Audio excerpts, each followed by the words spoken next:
Hello दोस्तों, आनंद लेखनी block में सभी देवियों, सज्जनों, बड़ों, छोटों का सादर अभिनंदन है। आज मैं आप लोगों के सामने मानव जीवन में मनस्थिति की दशाएं, देश काल परिस्थिति के अनुसार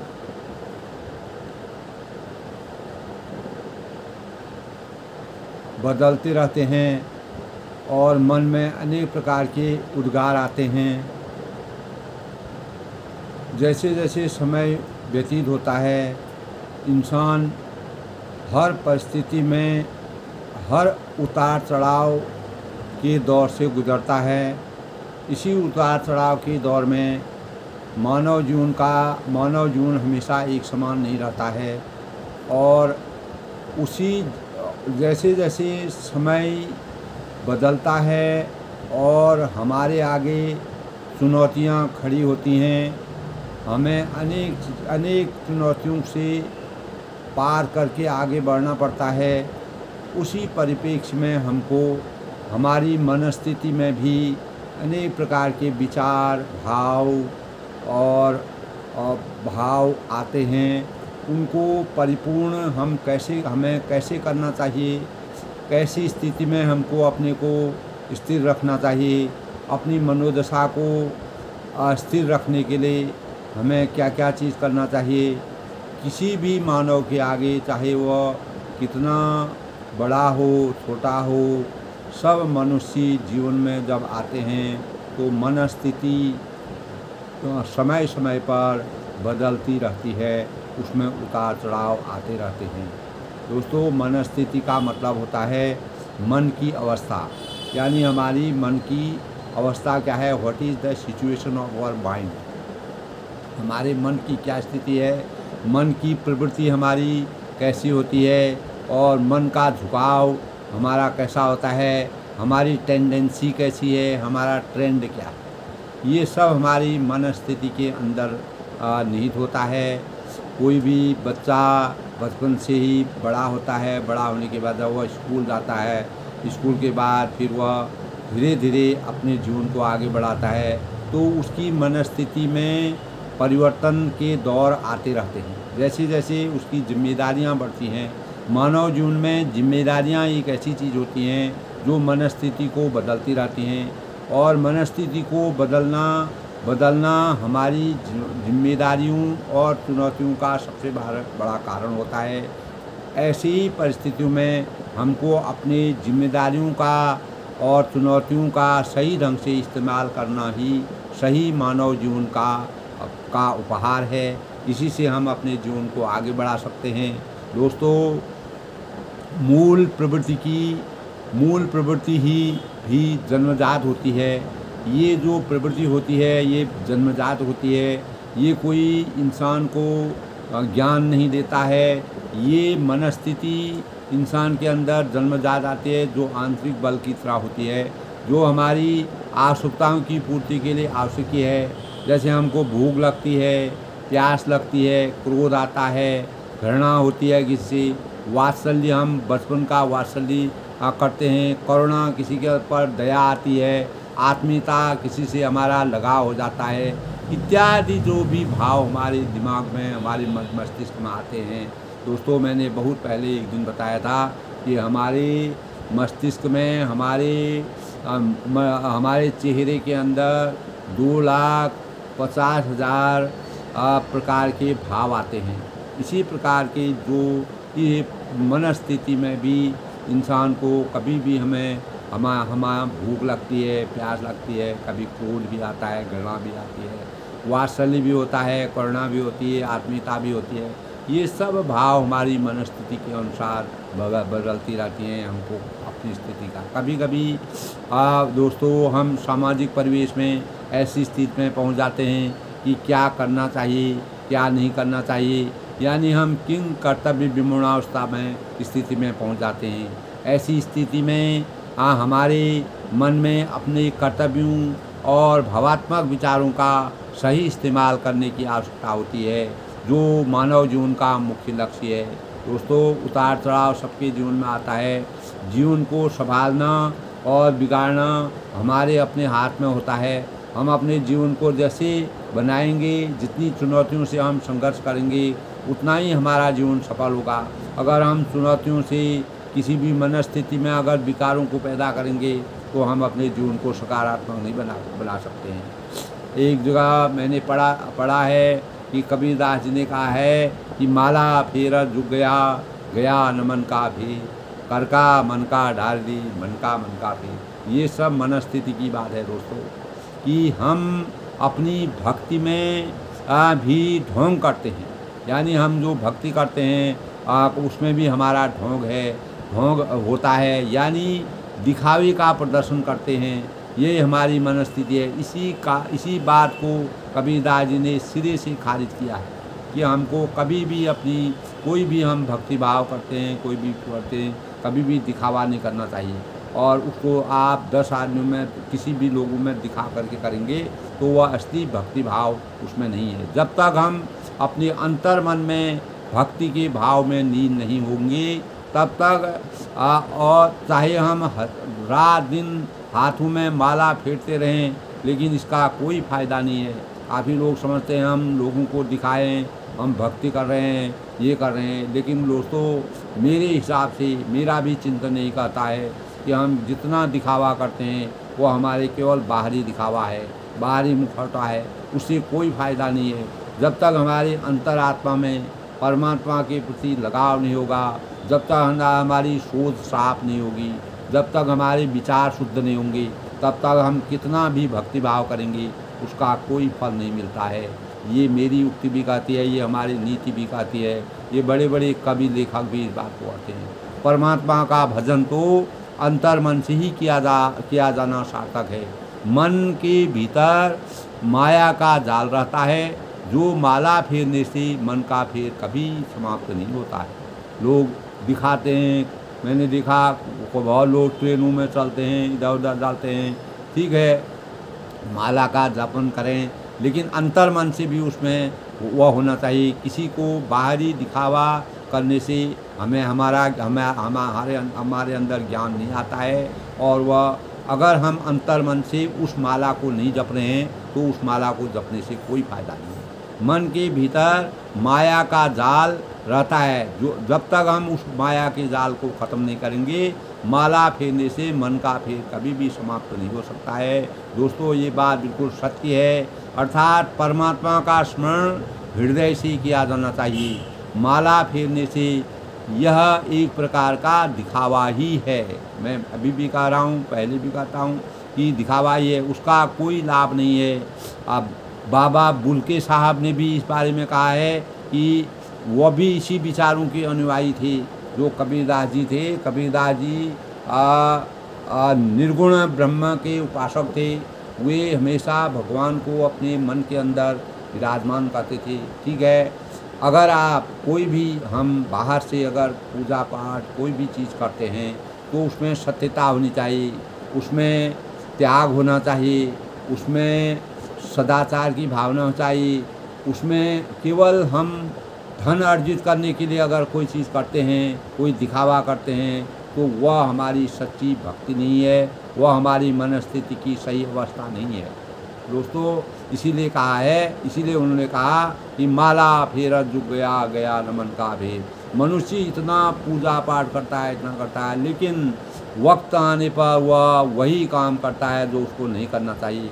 ये आज के समाज में दिख रहा है, आज के आध्यात्म में दिख रहा है, आज के विचारों में दिख रहा है, आज के सामाजिक परिवेश में दिख रहा है। आदमी अभी पूजा करता है, थोड़ी दूर जाकर के वह कुछ ना कुछ गलत काम कर देता है, तो इसका कोई फ़ायदा नहीं है। तभी कहा है माला फेरा झुक गया, गया मन का फेर, कर का मन का डाल दे, मन का फेर। इस बात को अगर कोई आदमी गहराई से समझेगा तो वह वास्तविक पूजा क्या होती है उसके बारे में उसके दिमाग में बिल्कुल ठोस ढंग से यह बस जाएगा कि वास्तविक पूजा क्या है। दोस्तों, किसी भी बीमारी से ग्रसित होकर जब हम कभी भी कोई भी प्राणी होता है किसी भी बीमारी से ग्रसित होता है, कोई भी अंतिम सांसों की गिनती तक पहुंच जाता है, यानी तभी उसके चैतन्य की सभी आशाएं तब वह उसकी चैतन्य शक्ति होती है, वह उसकी आशाएं निराशा में अंतिम पड़ाव में जब पहुंचने लगती है, जब आदमी अंतिम सांस लेता है। विषम व भयावह विकार युक्त बीमारी से भी जब सांसें रुक जाती हैं, तो हमें जीवन की एक नई आशा की किरण पुनः पुराने मंसूबों को सकारात्मकता की पृष्ठभूमि में अग्रसित करके भूत भविष्य और वर्तमान को पुनर्जीवित करने की अनुभूति प्रदान करके हमें परिणामी जीवन यापन करने के लिए प्रेरित करने की परिकल्पना से सिंचित करके यथावत बने रहने की आशाओं को से दैनिक जीवन में नए अनुभवों को रूबरू कराने की प्रवृत्तियों के सुधार करने के लिए मार्गदर्शित करता है। यानी कहने का तात्पर्य यह है कि जब मानव अपने अंतिम कभी आदमी निराशा में चला जाता है, वह ऐसी बीमारी से ग्रसित हो जाता है कि वह निराशा, उसकी आशाएं सब खत्म हो जाती हैं, लेकिन फिर भी उसमें अगर अंतिम सांस में अगर वह फिर सज होकर आ जाता है, तो उस समय तो उसकी स्थिति में ऐसा होता है कि सारा संसार, जो भी विषय वस्तु जो भी हैं, वह सब छोड़ करके मतलब उसमें भूत भविष्य वर्तमान की सब विचारें आती हैं। लेकिन धीरे धीरे जब वह अपनी आसक्ति में आ जाता है, तब आदमी उस बात को भूल जाता है। दोस्तों, जब इंसान विषम परिस्थितियों में आता है या अंतिम सांसों की गिनती करता है, तो उस समय जो है उसको अपनी वास्तविकता वह सब कुछ त्याग करके सब भूलने की कोशिश करता है, किसी प्रकार की अपेक्षा नहीं रहती है। तो यह हमारी मनोस्थिति होती है, मन बदलता रहता है। तो जैसे भाव हम एक कठिन से कठिन दौर से अगर हम गुजरते हैं, उस कठिन दौर में विषम परिस्थितियों में या किसी भी बीमारी से ग्रसित होते हैं, जैसे भाव हमको उस समय आते हैं, वही भाव हमारे जीवन में रहने चाहिए। उसी से हम सही मानव जीवन की परिकल्पना को पूर्ण कर सकते हैं, वही हमारा जीवन है।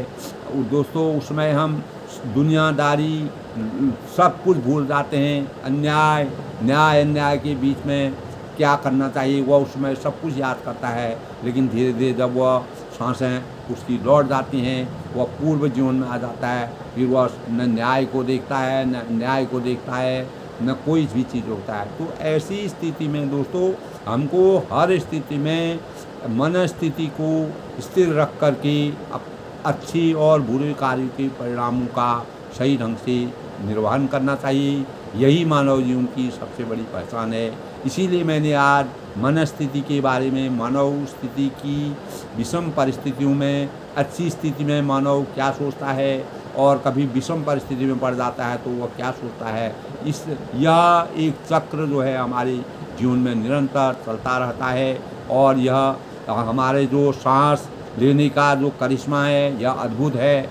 हम जब सांस रहते हैं लगातार, हमारा जीवन सांस हमको कोई लेता देता नहीं है।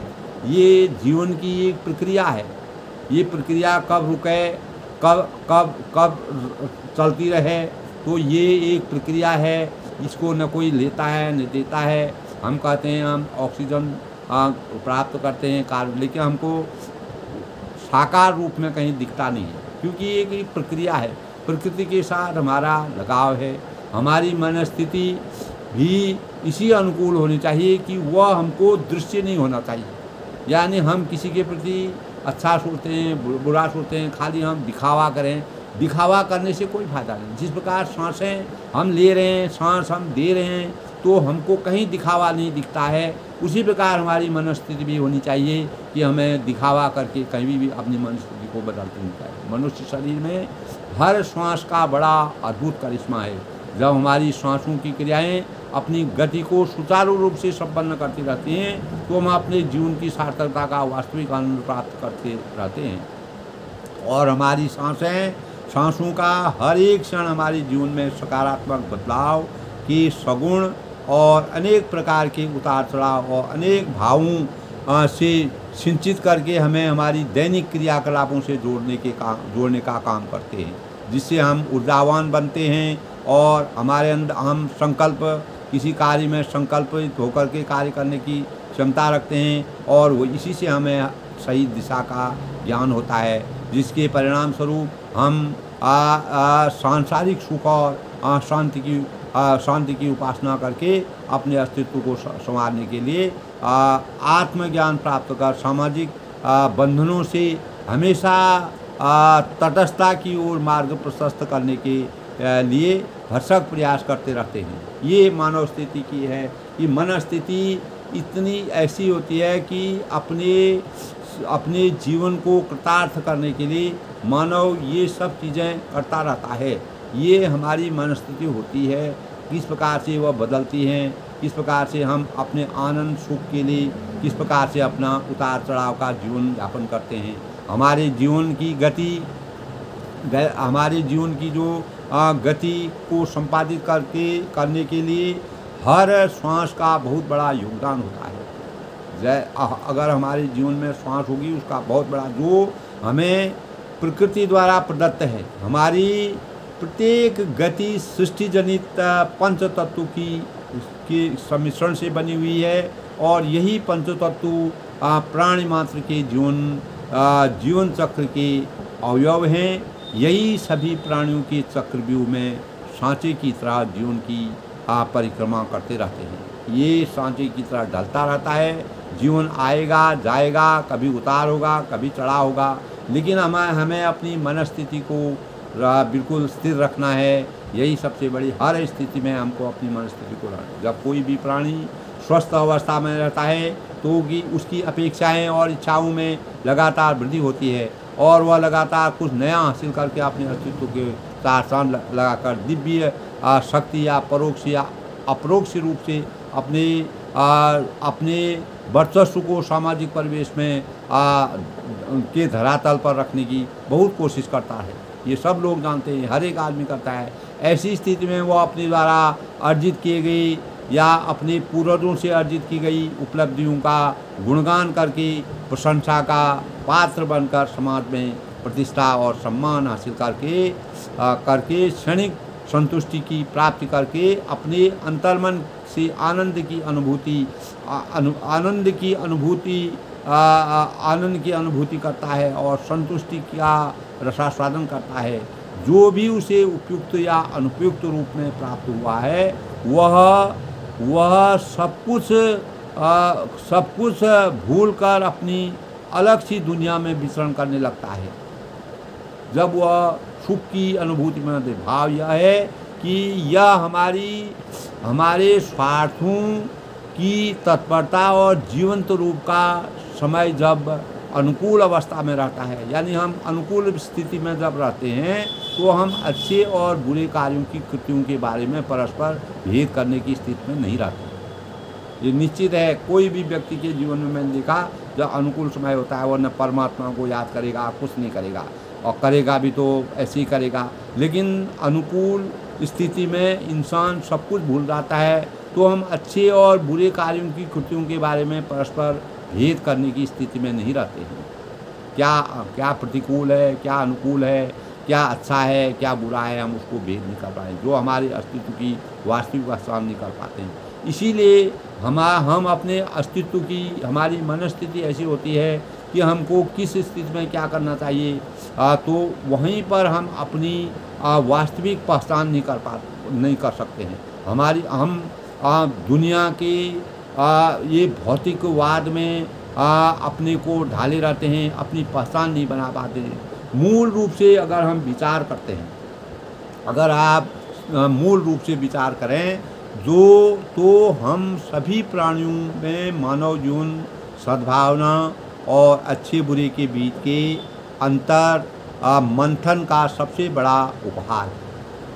मानव ही ऐसा कर सकता है। मैं हर अपने लेख में ऐसा बोलता हूँ, ये सत्य भी है, ये हमारी नीतियाँ भी कहती हैं। हम किस पायदान पर अपने को फिट रखने के लिए में कामयाबी हासिल करते हैं, यह हमारे द्वारा किए गए कार्यों और दिशा निर्देशों के ऊपर निर्भर करता है।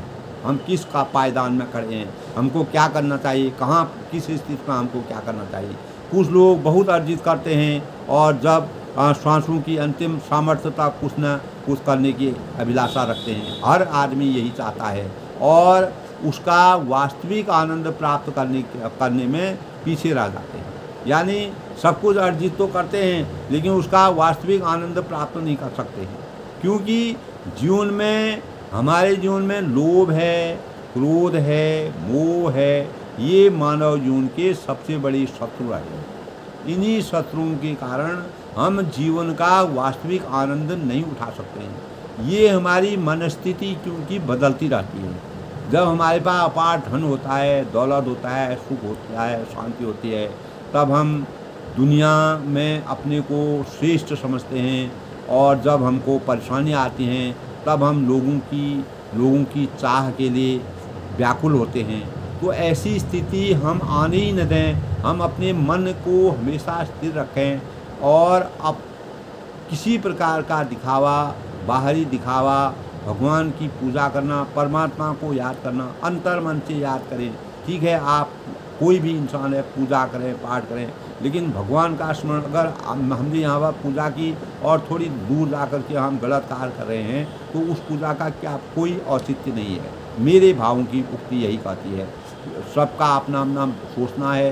दोस्तों, कुछ लोग मैंने बताया कि क्योंकि जीवन में ये जो हमारे शत्रु हैं, ये मैंने आपको बताया, पारदर्शिता से कोई भी आदमी किसी चीज़ का उपभोक्ता अपना जीवन के लिए कष्टकारी, अगर हम पारदर्शिता से काम करते हैं तो हम कभी भी अपने जीवन में अवहेलना के पात्र नहीं बनेंगे। ये सबसे बड़ी चीज़ है। और सब कुछ और मेन चीज़ ये है कि जीवन के सबसे बड़े विकार बनकर सब कुछ होते हुए भी कुछ नहीं है कासा हम आभास करने की स्थिति में आ जाते हैं, जिससे वह गंभीर चिंतन, प्रायश्चित, रुग्णावस्था और घोर अंधकार की गलियारी में जीवन यापन करने का सा अनुभव करता है। यह उसके निजी कार्य के प्रतिफलों का प्रसाद है। यानी आदमी अगर कोई पारदर्शिता से किसी चीज़ का उपभोग नहीं करता है, किसी को कष्ट पहुंचाता है, पारदर्शिता से कार्य नहीं करता है, अपने निजी स्वार्थ में लगा रहता है, और उसके मन में विकार आते हैं, तो यह जो है, यह जीवन जो है अपने निजी कार्य के प्रतिफलों का, अगर हम उसके बाद अगर हमको जो भी परेशानियां हमको आती हैं वह हमारे गलत कार्यों के प्रतिफल का ही वह है। जब हमारे जीवन में ऐसे पल भी आते हैं जिससे एक तरफ नैतिकता, दूसरी तरफ अनैतिकता हमारे चारों ओर विचरण करती है, ऐसी परिस्थिति भी आती है। ऐसे समय में मानव मात्र दुविधा में पड़ जाता है। यही किन कर्तव्य विमूढ़ की आवश्यकता की स्थिति होती है। हमें किसी भी दशा में नैतिकता को नहीं छोड़ना चाहिए। सबसे मूल मंत्र हमारा नैतिकता है। नैतिक जीवन हमारा अगर अच्छा रहेगा तो हम जीवन में कभी भी पश्चाताप नहीं करेंगे। भले ही हमें कुछ असही ही क्यों न करना पड़े, अगर हम कोई चीज़ असही चीज़ को भी हमको सहन करना पड़े तो हमको अपनी नैतिकता को कभी नहीं त्यागना चाहिए। समभाव बनना चाहिए, एक स्थिति में रहना चाहिए, मनस्थिति को स्थिर करके रहना चाहिए। कहने का तात्पर्य यह है कि अनैतिकता को कभी सहन नहीं करना चाहिए। ऐसे समय में मूक दर्शक भी नहीं बनना चाहिए। अगर कहीं अनैतिकता हो रही है तो हम कोई गलत कार्य कर रहा है, किसी का बच्चा गलत कर रहा है, कोई गलत कार्य कर रहा है समाज में, अगर हम अपने को बचाने के लिए अगर वहाँ पर मूक दर्शक बने रहते हैं तो वह भी हमारी मनस्थिति की अच्छी चीज़ नहीं है। यानी उस स्थिति में हमको सब लोगों को मिल कर के उसका विरोध करना चाहिए, गलत कार्य का विरोध करना चाहिए। यही हमारे, अगर हम नहीं विरोध करते हैं, इससे हम एक प्रकार से मूक दर्शक कहलाएंगे और हम विवेक का यह हमारे विवेक का हनन है। अगर गलत कार्यों को देख करके हम गलत का एहसास नहीं करते हैं, अपने को बचाने की कोशिश करते हैं, कि ये भी हमारे विवेक की अवहेलना का कारण है। यदि हम किसी कारणवश दुविधा में अपने व्यक्तित्व को रखते हैं, तो यह अंत समय तक हमारी अंतरात्मा को कोसते रहेगी। निश्चित है दोस्तों, अगर कभी भी हमको देखते हुए, सब कुछ देखते हुए अगर हम उस कार्य को हम ये गलत और सही के बीच में उसके अंतर को नहीं बताते हैं, उसके बीच में अपनी प्रतिक्रिया नहीं करते हैं, तो यह अंत समय तक हमारे अंतरात्मा में ये बात रहेगी कि यानी अंदर से आत्मा जो है अवश्य कुछ ना कुछ बोलती है। तो अंतरात्मा की पुकार होती है। अगर हम गलत कार्य का, हमारे संस्कारों और सकारात्मक सोच से ही हम जीवन के सभी परिणामों का आंकलन किसी न किसी रूप में हमारी हर श्वास में विद्यमान करती है। हम जो श्वास लेते हैं, हमारे सांसों में ही सकारात्मक और नकारात्मक संस्कारों के भाव छुपे रहते हैं। सृष्टि द्वारा जनित शरीर जो हमारा पंच तत्वों के मिश्रण से बना हुआ है, इसकी उपयोगिता और अमूल्य निधि के साक्षात स्वरूप का तात्पर्य मानव का सबसे बड़ा दर्शन है। इसकी उपयोगिता का मापन नैतिकता और चारित्रिक गुणों के सांचे में ढालकर करना चाहिए, ताकि किसी प्रकार के लोभ, क्रोध और मोह जिससे किसी दूसरे के लिए हम अभिशाप बनकर खड़े न हों, किसी को और अभिशाप को हम कभी पनपने न दें, और पश्चाताप कभी भी किसी चीज़ में पश्चाताप करने की कोशिश नहीं करनी चाहिए। ऐसी स्थिति हम ना आने दें जहाँ पर हमको पश्चाताप करनी। ऐसी वृत्ति से हमेशा तटस्थता रखना हमारे जीवन का आधार होना चाहिए, और अलग रखना चाहिए अपने को, गलत नीतियों से दूर रखना चाहिए। ये वृत्तियाँ जहाँ एक और दूसरे के रास्ते को क्षणिक समय के लिए अवरुद्ध करेगी, तो दूसरी ओर इहलोक और परलोक में भी लिप्त आत्मा को सुख की नींद नहीं सोने देगी। ये निश्चित है दोस्तों, या दोनों लोग, इहलोक और परलोक में भी वह नुकसानदायक होता है अगर हम गलत चीज़ को गलत नहीं करते हैं, हम अपनी मनस्थिति का सही प्रयोग नहीं करते हैं। तो ये सबसे बड़ी चीज़ होती है। ये जीवन पर्यंत भूत, भविष्य और वर्तमान तीनों दशाओं में मानवता को कोसते रहेगी। अगर हमारा आंकलन सही नहीं होगा, हमको सही आंकलन करने की शक्ति नहीं होगी, तो हमको ये भूत, भविष्य और वर्तमान तीनों अवस्थाओं में हमको कोसते रहेगी।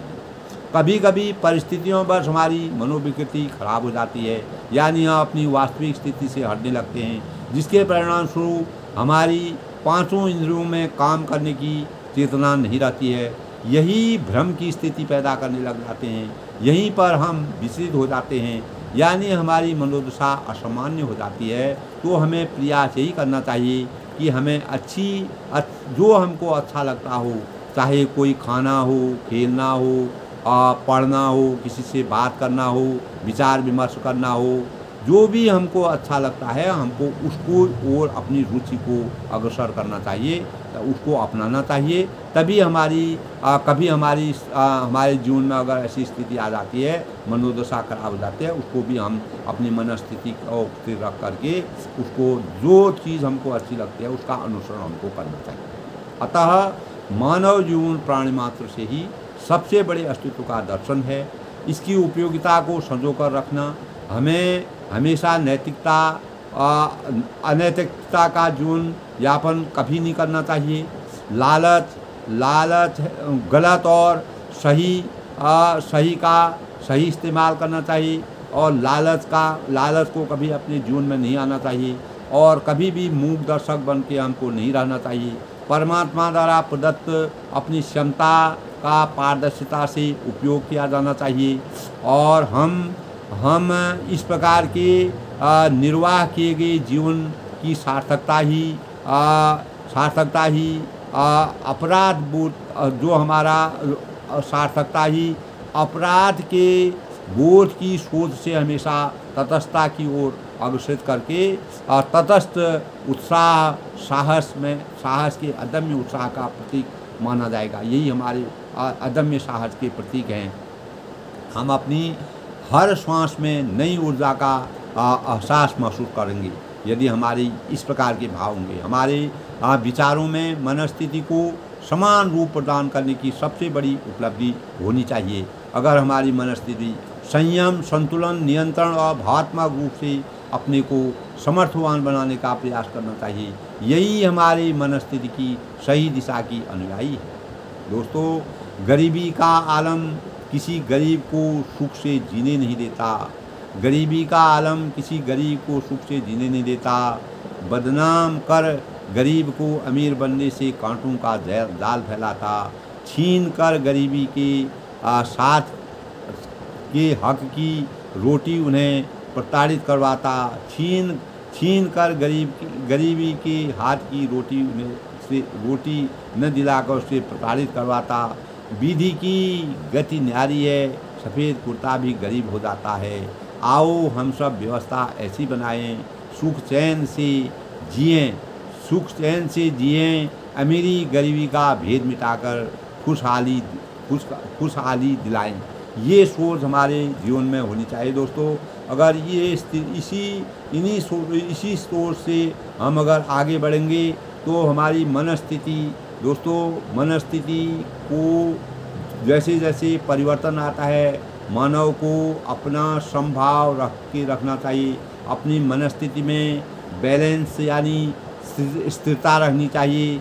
बैलेंस और मन की अवस्था बदलती है, मन की प्रवृत्ति बदलती है, मन का झुकाव बदलता है, मन का ट्रेंड बदलता है, टेंडेंसी बदलती है। उसको हमको कभी भी एक संभाव रखना चाहिए, उसमें अपने को स्थिर रखना चाहिए, कभी भी अपनों को विचलित नहीं होता है। जिसकी मनस्थिति अच्छी होगी, सकारात्मक सोच होगी, लोक जन कल्याणकारी होगी, उसमें लगन और सहन शक्ति की संयम होगा, सदाचार होगा, उसमें विवेक होगा, तो उसकी मनस्थिति हमेशा कल्याणकारी कार्य करेगी। अगर हमारी मनस्थिति अच्छी होगी, हम जीवन में कभी भी परमात्मा का ध्यान हमको अंतरात्मा से करना चाहिए। यही हमारी मनस्थिति की शक्ति। कभी भी दिखावा करने से कोई फ़ायदा नहीं। हमको अपने जीवन में बाहरी दिखावा नहीं करना चाहिए। परमात्मा का ध्यान लगाएं, पूजा पाठ करें, अच्छा कार्य करें, नेक कार्य करें, लेकिन अंतर्मन से भी वही भाव होने चाहिए। परमात्मा का पूजा करके उसी प्रकार के भाव अपने जीवन का लक्ष्य बनाना चाहिए, उसी से हमें अपने जीवन को बनाना चाहिए। दोस्तों, परिपक्व कोई नहीं होता है, परिपूर्ण कोई नहीं होता है, लेकिन इंसान को समाज से सीख करके, एक दूसरे से सीख करके अपने जीवन को कृतार्थ करना चाहिए। यही मानव जीवन की सबसे बड़ी उपलब्धि है। मैं अपनी वाणी को विराम देते हुए सभी लोगों से कहता हूँ, यदि मेरे ये विचार, मनस्थिति वाले विचार आपको अच्छे लगे, अधिक से अधिक लोग इसको शेयर करें, लाइक करें, सब्सक्राइब करें। और मैं बड़ों को नमस्कार करता हूँ, छोटों को आशीर्वाद देता हूँ और सबके मंगलमय और सुखी जीवन की कामना करता हूँ। सबकी मनस्थिति अच्छी हो, किसी के मस्तिष्क में गंदे विचार ना आएँ। अच्छे विचारों से हम देश का कल्याण करें, हम अपने स्वयं का कल्याण करें, अपने परिवार का कल्याण करें, अपने समाज का कल्याण करें, अपने पूरे विश्व में अपना नाम कमाएं। यही हमारी मानव जीवन की सबसे बड़ी अपेक्षा है। इसी से हम आगे बढ़ सकते हैं। हमारी मन में हमारी सोच अच्छी होगी, हमारे विचार अच्छे होंगे, हमारे भाव अच्छे होंगे, हम में संयम होगा, सदाचार होगा, हमें हमेशा संभाव से रहने की इच्छा होगी, सोच होगी, तो हम हमेशा अच्छे कार्य करेंगे और कभी भी अपने को एक स्थिति में रखेंगे। चाहे उतार हो, चढ़ाव हो, हमको अपार धन संपत्ति मिले या हम किसी भी स्थिति में गुजरते हों, तो हम उसमें संभाव रखें। यही मानव जीवन की सबसे बड़ी उपलब्धि है। हमारा जीवन हर स्थिति में समान रहना चाहिए। इसी भावों के साथ मैं सबका धन्यवाद करता हूँ। सबका